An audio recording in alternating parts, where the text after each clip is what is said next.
Welcome to Moms Don't Have Time to Read Books, hosted by me, Zibby Owens. It's an award-winning podcast with over 1,900 episodes, all featuring authors of books you love and those you have yet to discover. Listen daily 5 times a week. Then go to zibbymedia.com and learn more about what the LA Times called the Zibbyverse. Zibby Media includes Zibby's Bookshop, an independent bookstore in Santa Monica, Zibby Books Publishing, Zibby Retreats, Zibby's Book Club, and more. Go check it out at zibbymedia.com and follow me on Instagram at Zibby Owens. It'll take you where you need to go. Thanks for listening. Ava Dellaira is the author of Exposure, a novel, which is one of our Zibby Books titles, and we're so excited about it. Ava is the author of the critically acclaimed young adult novels In Search of Us and Love Letters to the Dead, which was named Best Book of the Year by Apple, Google, BuzzFeed, the New York Public Library, and the Chicago Public Library. She is a graduate of the Iowa Writers Workshop, where she was a Truman Capote Fellow, and the University of Chicago. She grew up in Albuquerque, New Mexico, and now lives in Altadena, California, with her husband and their 2 young children. Welcome, Ava. Thank you so much for coming on Moms Don't Have Time to Read Books to discuss Exposure. Congratulations. Thank you, Zibby. I'm so excited to be talking with you right now. Yay. I feel so honored to have gotten such an early glimpse at the manuscript when we acquired it for Zibby Books, which was wonderful. But for everybody else, can you please share what the book is about? Yes. So Exposure begins in 2003 with Noah, who is a Black high school senior, and Juliette, who's a white college freshman. The two meet, they're lonely souls, they form a connection, and after a night of drinking, they go home together. The story leaves off there, and we move both backwards and forwards in time, getting to know Noah and Juliette and those closest to them, as we explore the themes that shape their lives, like the intensity of young female friendship, the tension between artistic ambition and romantic partnership, the effects of race and class and loss and grief. It is 12 years later when Noah's done the impossible and broken through in Hollywood. His first film is about to be released. It's been a festival darling. He and his wife, Jessie, who he's been with for years, have just had their first child. When a news story breaks, Annie, Juliette's best friend, back in LA for the first time in 12 years, is accusing Noah of raping Juliette back when he was in high school. We get this story from multiple perspectives, both Noah's and Juliette's, as well as Annie's and Jessie's. And I think at its heart, it's really a book about what it means to empathize with opposing points of view and the possibility of holding space for more than one truth at the same time. Wow. I mean, even the description shows us all the directions and characters and intricacies and plot weaving that must have gone into dreaming this up. Where did this idea come from? Which pieces of it were there from the beginning? Tell me the whole backstory. So I first got the idea for this book in 2016. Interestingly, just before the Me Too movement really took off. But it was around the time of the 2016 elections when social media had sort of recently taken off as, this new kind of public square, which obviously has all of these amazing aspects about it. And it's an amazing place for connection. And it's an amazing way for social movements to begin, for people who historically have not had voices or power to have that in a different way. But it also was the birth of, and especially that election year, I think, of a lot of divisions, like deep divides in our, maybe not the birth of them, but it was a time when they were becoming newly visible, I would say. And it was feeling like, it's really hard to see sometimes the human being behind the person who's on the other side of any number of the battle lines we've drawn. I think it can be easy to sort of have somebody feel two-dimensional in this kind of meeting space. So what I was interested in doing was like taking 2 sides of a story and really like humanizing them. It's like the Kamala line that's popular right now, right? Like nobody fell out of a coconut tree. We all have these we're all a product of our personal histories and our cultural histories. And so I wanted to just, give people a chance to see and to think about the human beings behind the headlines. Is this something that, like, when you're reading the newspaper or whatever, is this where your mind goes? Like, okay, this is what's being reported. What's actually going on? What's the other side? Like, is that where you go in your head? I try to, yeah. I mean, I do take time I do like try to pause and to think about like, I have my own passionate moral and political and everything else convictions, but I do try to like take time to also then hear the other side of a story and like understand it from multiple points of view. And I think the other part of it is like when we're coming to these spaces online or in the news, we're often coming to it with like a heightened nervous system, right? Like we're in this place of fight or flight because these things often touch like our own histories of trauma, our own histories of loss. And I think from that like fight or fight place, it can be pretty hard to take in like another perspective. That's not what our body is like primed to do right then. Our body is primed to fight or to freeze or to flee.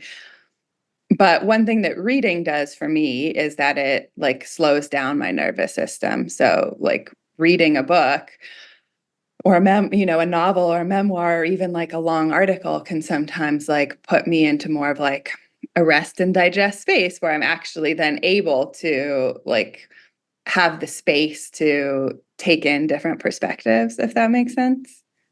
Wow. So are you drawn to stories like this? I know Publishers Weekly in their recent review said, fans of Celestine take note, which is like so cool. Are these the types of narratives that when you read, you're most drawn to? Or what are some of your favorites? Favorite books?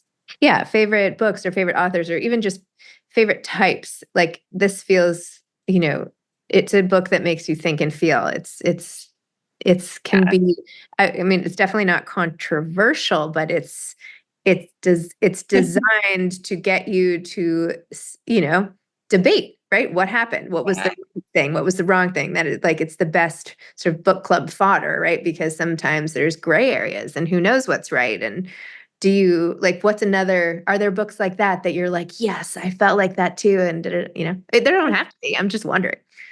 I mean, I do love books, of course, that make me think and feel. I just started reading this book, Consent, that came out recently that I'm like super interested in, but I'm still at the beginning, so I can't really comment on it yet. But obviously, she's exploring the gray areas in her marriage, in her long marriage, and the beginnings of it I think they got together when she was like 17 and he was in his 40s. So, and then they stayed married for many, many years. So it's an interesting brings up some interesting questions, I think.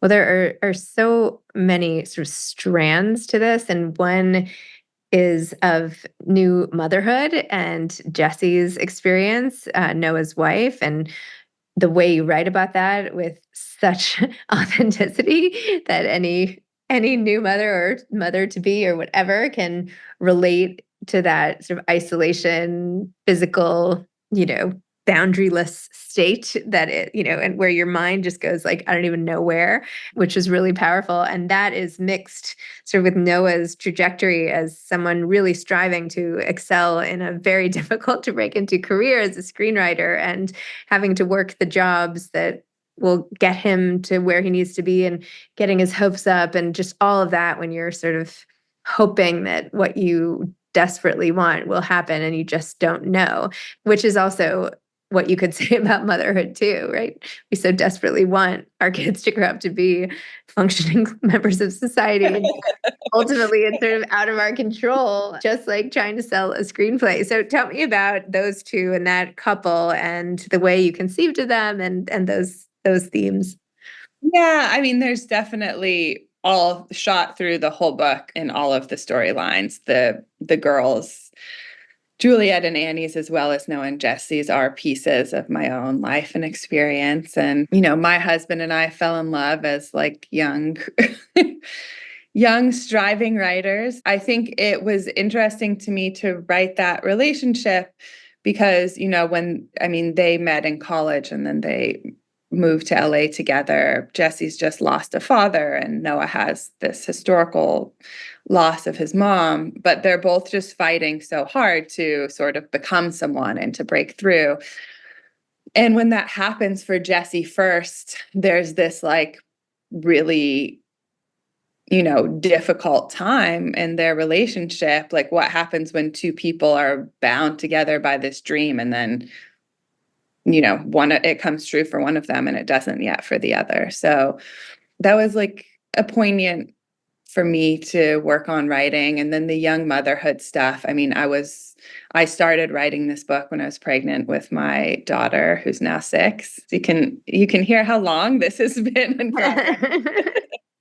But I wrote some of those new motherhood scenes, like drafts of them, like in that moment, like the first time I actually left her was like, I don't know, she was a few months old and she stayed with my mother-in-law, and I like went to a coffee shop and I'd like been awake the whole night before, and I was in this like fever dream, like blurry, like who am I? Where am I? Like what's.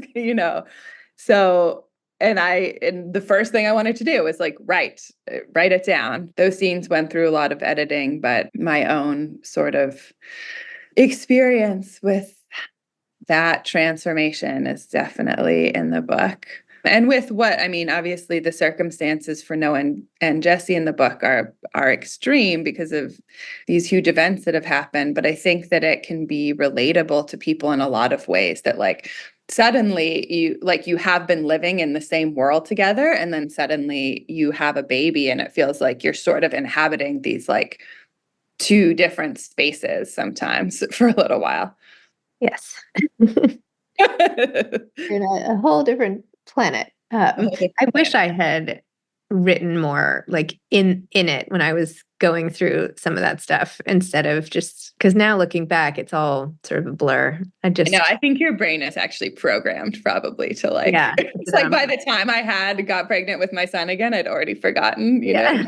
Well, good for you for this. It was a coffee shop day well spent. The only day I remember. Well, anyway, it doesn't matter. So you also have this photography element too, because Annie's late mother, right? Am I getting this right? Yes. Right? Yes, right. Annie's late mother was a famous photographer, sort of a la Sally Mann, who I'm obsessed with and did a whole research paper on in college and all of that. You did? Oh, wow. Yeah. Yeah. And now every time I see one of her works in like a museum or like wherever, an exhibit or whatever, I'm like, oh my gosh, like I thought I was the only one who like kind of knew better. But anyway, in fact, I read part of her book, Hold Still, although I didn't finish it. I don't know if you read that, but that was really interesting. Actually, exact same. Yeah, it was like 1,000 pages, so whatever. But you do have, a mother figure who uses young girls, right, them as models, so to speak, and almost sexualizes them in a way. And I was watching the Brooke Shields documentary last night. Actually, it's sort of similar to what a photographer did with her in this Rizzoli coffee table book when she was 9, and then the pictures leaked and got out later when she was less anonymous. But anyway, so this is like a thing that happens. But tell me about this character and why this relationship, and what her lens and the sort of exposure as it relates to photography as well, what all that means and where we should go with that theme. Yeah, I've always loved photography. I studied it in college, and that was like one of my, I had a little photography show. Oh, amazing. Yeah, I've always been fascinated by Sally Mann, actually, and like my college girlfriend, who's still a good friend of mine, did model for photographers when she was young.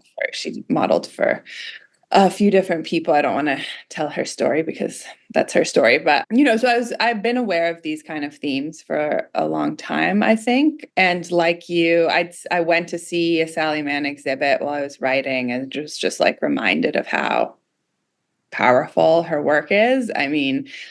Obviously there are a lot of complex questions behind it, but to me, the like sheer beauty of the images themselves is like so arresting. Haunting, though. A little bit haunting.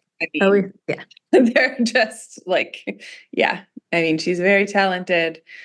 obviously there's nothing more intimate than the view between a mother and her children, I think. Mm-hmm. And that's like what I was sort of getting at in the Juliette and Margot relationship. Margot is the name of Juliette's mom. And I had this whole backstory, this chapter about Margot that didn't make it into the book that I think we're going to use for bonus material, but it sort of like shows it from her side where she got divorced really young. Her husband cheated on her. She was alone with her child, and like her identity was as an artist. And she eventually was like, I can't, like, she just didn't want to leave her every day and go to work. And she's like, we're going to do it together.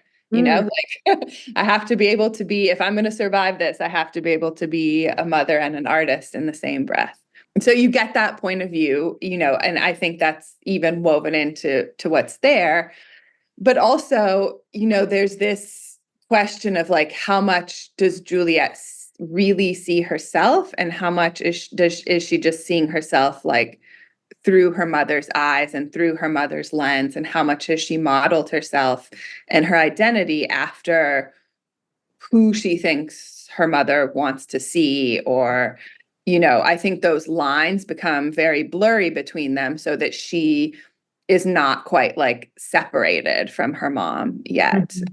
And that so then when she loses her mom suddenly, obviously that grief is so intense for anybody, but I think for Juliette it also leaves her like unsure who or where she is, or like how to see herself without seeing herself through her mother's lens. And she's very extra lost for that reason. For Annie, Juliette's friend, who becomes they become close friends at the beginning of high school, and then Annie begins participating in the photographs, and there's a whole series with her and Juliette that is acclaimed. For her, I think it feels like being seen for the first time in a way, and like being accepted, and like having a home for the first time, getting to participate in this.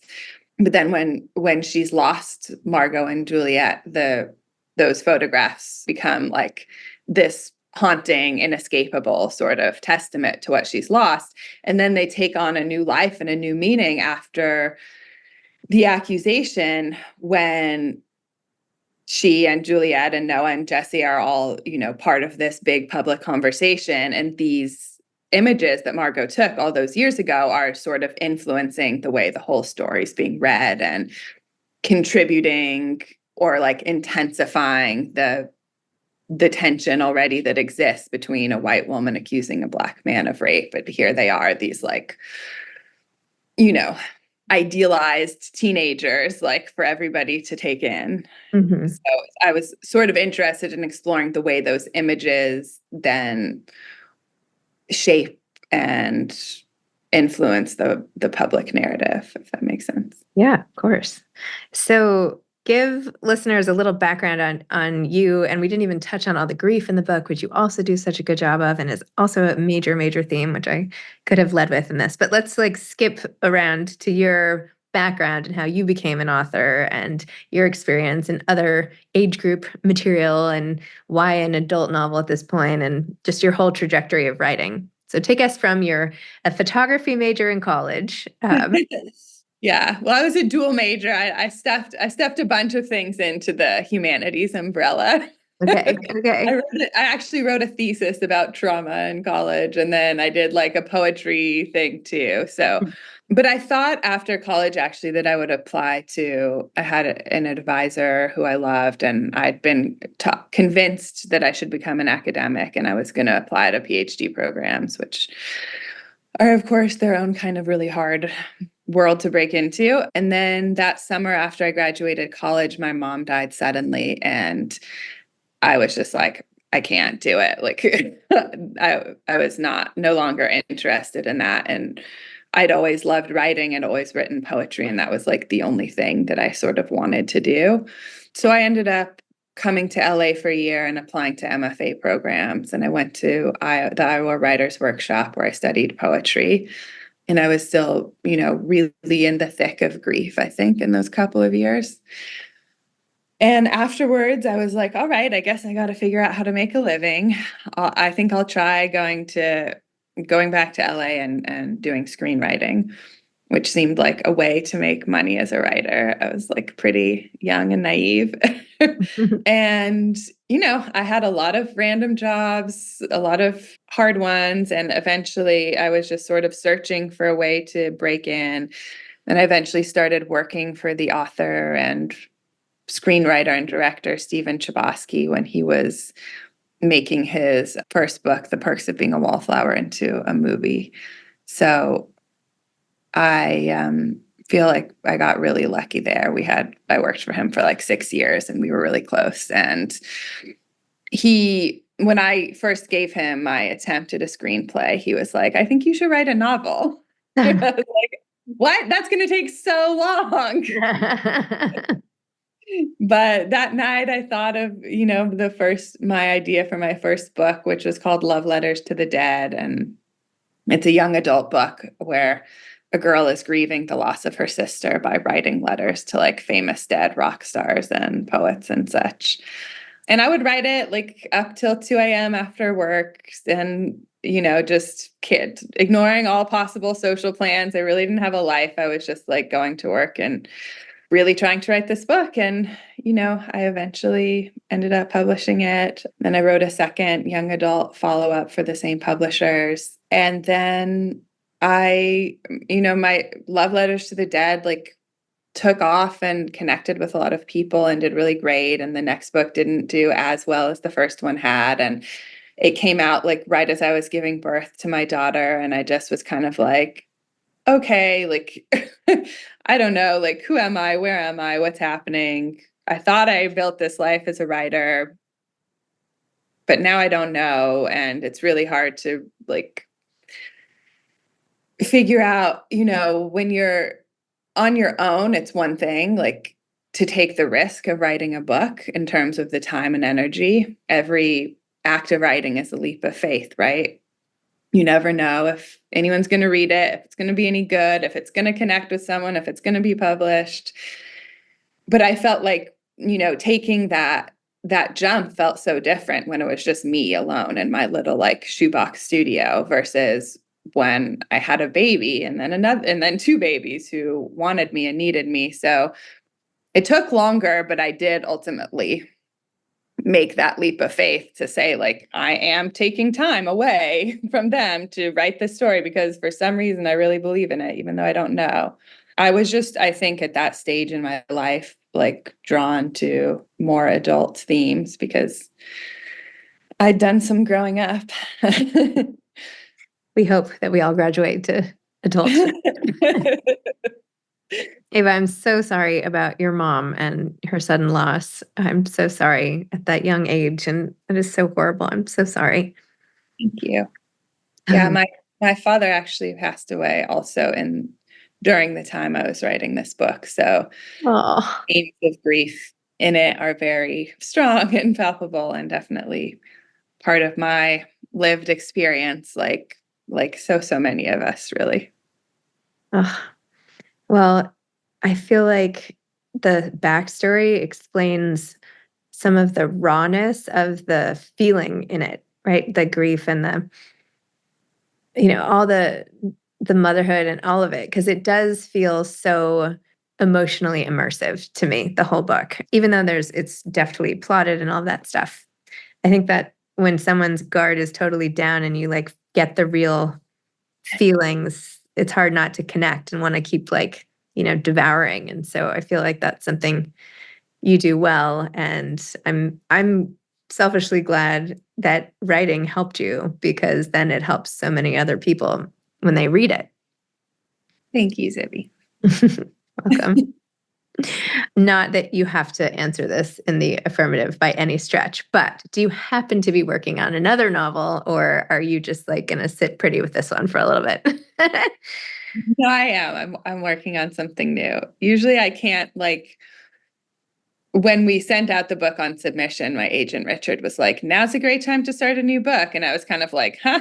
No, thanks. Like I was just like two in this story still, but once I finished the edit and, once I was like fully done writing this, then almost immediately I got sort of my next idea came. So I'm working on it. Hopefully I'll get to tell you more about it soon.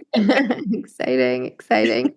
And what conversations about this book are you most excited to have with readers? Oh, that's a really good and interesting question. I hope that this book actually makes people feel seen in different, like you've mentioned, it's about a big topic, right? And it's about the topic of consent, but it's also, like you said, a really intimate book that has all of these different threads about new motherhood, about